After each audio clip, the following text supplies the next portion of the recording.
to show you our plants. So Fairby's helping, obviously, but look, we have roots. Can you see the roots in there? So unfortunately, okay, so like these two, can you see that big root in there? Isn't that cool? And this one got a root as well. Not as well established yet, but pretty good. The leaf, so the single leaf didn't actually work out, and neither did the longest piece of vine, which I'm shocked. I thought this was gonna be my winner. Like, this is the one that I was so sure. I'm like, no matter what, that one will make it. And I really, like I told y'all whenever I was propagating, I told y'all I thought that the one single leaf would work too, and it didn't. So yeah, these are actually cuttings from in the middle of the vine. All the ones that took, I think. Yeah, all the ones that took are from the middle of the vine. So I'm shocked. So I say we're gonna actually plant them. We're not gonna plant them right this second. I have a plant that didn't make it, and I'm gonna take that plant out of its pot and I'm gonna put those in it, or at least one or two of those in it. Actually, there's 3 of them. I'll probably put all 3 of them in it just to like make it be a nice full pot, but I need to like empty that out and stuff because that pot is around this size. So that's kind of my plan for that. I don't know that I have dirt. If I do, we'll do it. Actually, y'all, I want to talk to you about something that I found out. So I don't know how vocal I've been about this over here, but my hands and feet are oftentimes like really, really cold. Like not just like chilled, but like honestly, like it makes me feel like there's something wrong. Like that kind of cold. I don't know how to describe it other than that. Yesterday, I guess, I was like, maybe that's PTSD related. So I decided to look and just see like if it could mess up your body temperature. It can. I'm gonna link the article that I found, and it was just like 5 or 10 weird things that can happen to you with PTSD. And I knew about a few of them, but I didn't know about the hands one, and there was something else I didn't know about too. But I thought that was crazy. Whenever I realized that the cold hands and feet thing can be caused from PTSD, I decided that whenever I started feeling like I had any type of elevated anxiety, stress, anything at all that wasn't just like normal, I thought that I would see if Fairby could do deep pressure therapy just for those things and see if it would prevent my hands from getting cold and my feet from getting cold. And I also did it whenever my hands and feet did get cold, like if I had missed something. And what I noticed, 2 things. I noticed that whenever my hands and feet were cold, it was because if I had stress and I was also sweating. So I was actively sweating where you would normally sweat, and my hands and feet were exceptionally cold. So that does make me think it's definitely the PTSD thing that's causing that. And then the other thing, like I said, I had Fairby do deep pressure therapy, and I don't know 100% that was helping my hands and feet get warm. It was helping my feet for sure, but the only reason I don't know if it was helping my hands is because I have a tendency to touch Fairby whenever she's laying on me like that. So I think no matter what, my hands would get warm. The only reason I kind of think it really was the deep pressure therapy more so than that is because if I ever get in the bathtub or something to try to get warm whenever my hands and feet get cold like that, it doesn't really warm me up. It warms me like for a second, but it doesn't warm me in the same way as just having my body temperature stabilized does. And that's what I felt like it was doing, is helping me regulate my body. So I don't know, I just wanted to mention that because I feel like there's a lot of us who experience probably like cold hands and feet and we don't know why. And if your dog or cat can just lay on you, even if you don't have a service dog, you know what I mean? If you don't have a service animal and you just have an animal at home who's cool to like lay on your chest whenever your hands and feet get really cold, see if that works, because it might be stress, which is crazy.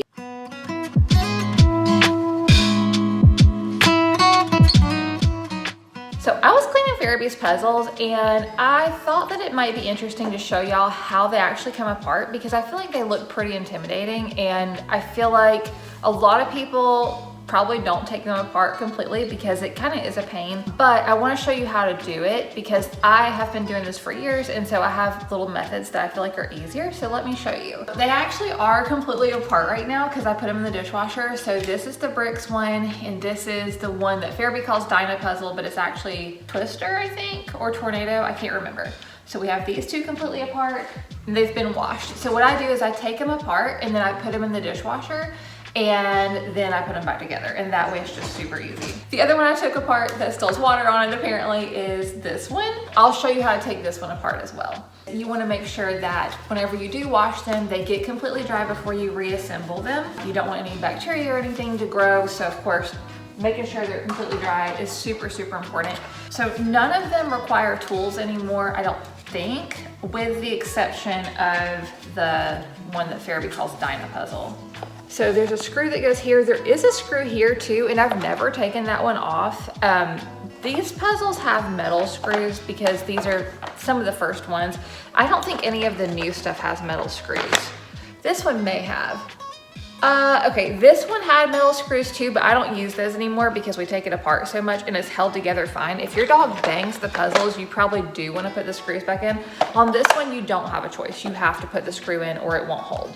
So to take this puzzle apart, all you have to do is flip it over and you're gonna find a screw right here, and you're just gonna unscrew that and then everything comes apart. So I've unscrewed that. Now watch what happens.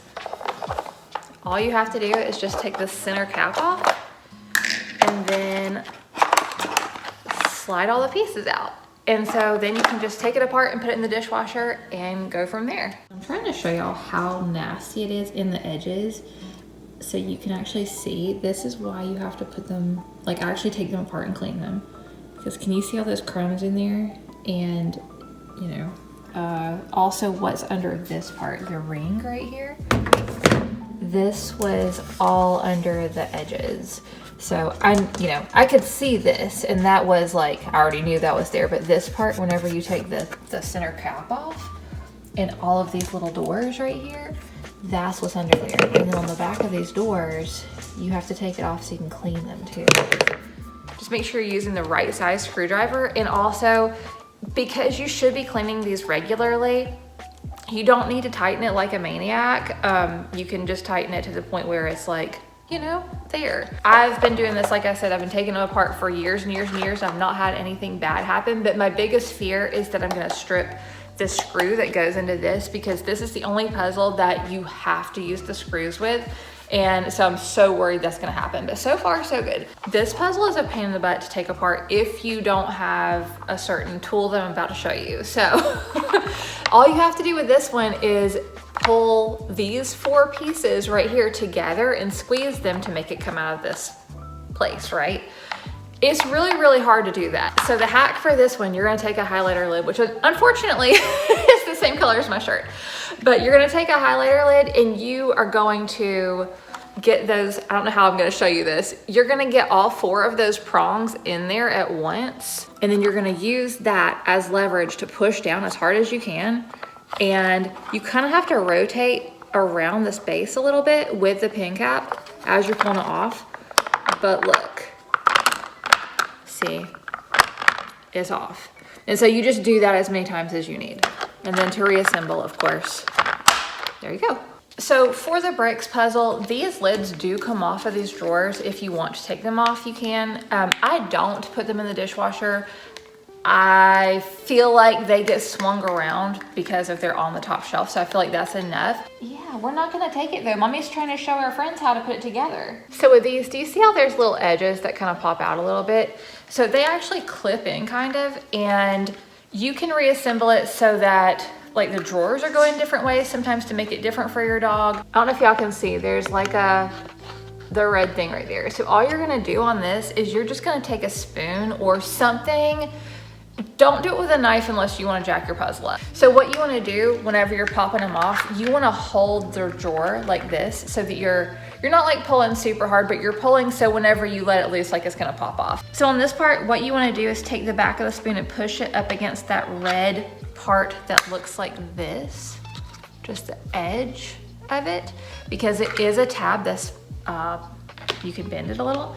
And so you just want to push that and then pull it at the same time with your fingers. So that way it comes apart really easy. So I know you could just like rip these off of there and it not be a big deal, but I am not super strong with one motion in my shoulder because I have a shoulder injury. So there's just one motion that messes my shoulder up, and it happens to be that like slow pulling thing. So that's why I came up with, you know, trying to figure out an easier way. So I just put them so that some open one way and some open another. So we'll see how that goes, but I think that's gonna be fun. It's the first time I've done that.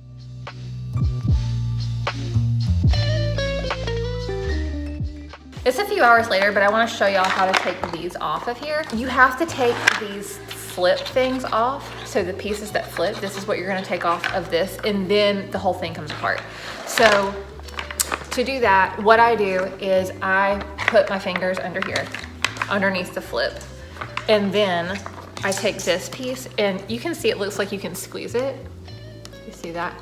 So then you can just squeeze it, which I can't do it and hold it up at the same time, but you just have to squeeze that together and then pop it off. This one actually comes off pretty easy. So see, you just squeeze it, then you pull it off, and then you do all of them, which I'm not gonna show you each one.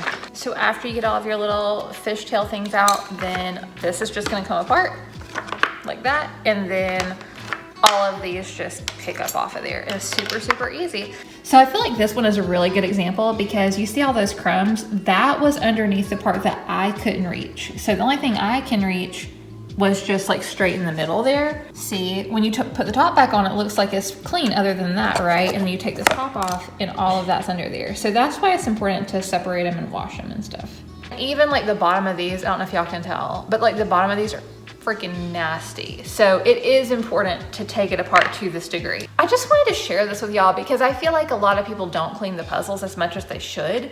And you know, your dog is eating and getting their saliva and stuff on it and bacteria. So it's really important to clean the puzzles frequently, just like you would clean their water bowl or their dishes. Like you actually want to really take everything apart, scrub it, use soap, all of that. Like just rinsing it out is not, you know, that's not the thing. Now, I don't clean them after every single use. I just want to be clear on that. And I'm not trying to puzzle shame anyone because I think a lot of people don't think about it too. Like, I think people don't think about it and they're like, oh my God, I do need to clean those, you know, sometimes because you kind of look at it like a toy. Or I know some people do, and I know I have in the past. Like I know at one point with my others, we would just pick the puzzles up and put them back in the box. But we didn't use it for all of their food. We would just put like a few treats in it. We didn't use them in the way that I use them now. We just would put it like with treats in there, but then I bet you we didn't wash them.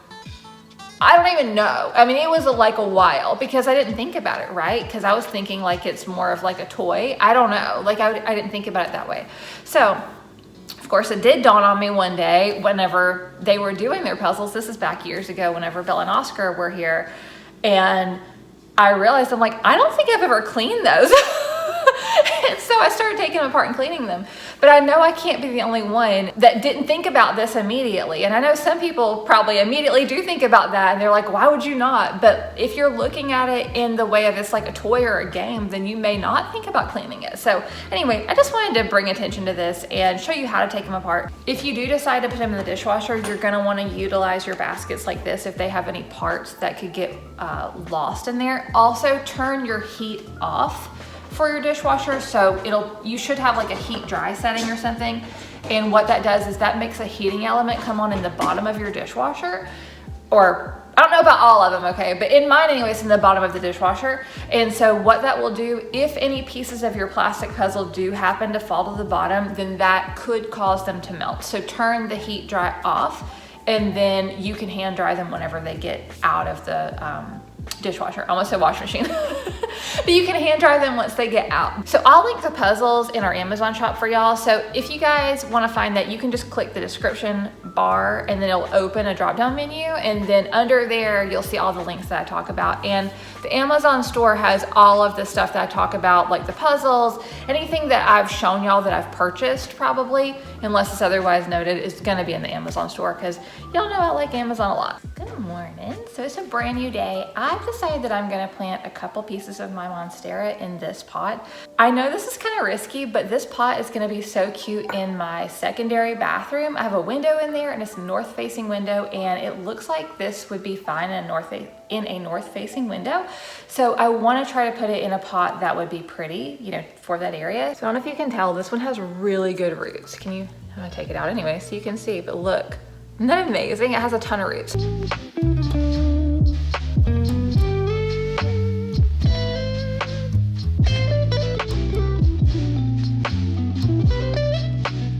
So I ended up putting 3 pieces in here, the 3 that took root. I know this is a ton of plant for this little pot, but I had mentioned this earlier whenever I was transplanting them, or whenever I was trying to make them take root. I have a lot of this plant, so I'm really willing to gamble and just see what'll happen with it. But this is the bathroom. You really can tell it's really not much going on in here. It's just pretty plain. So I thought it'd be nice to have a little life in here. So we're gonna put this up here. Put it up there. I think that's gonna be nice. It's really, really bright in here, so you can't tell, but just have to trust me. There's a plant in here. Thank you so much for hanging out. We really enjoyed spending time with you today. I hope you got some value out of seeing me show you how to take the puzzles apart and clean them. And we will see you next week. Bye, guys.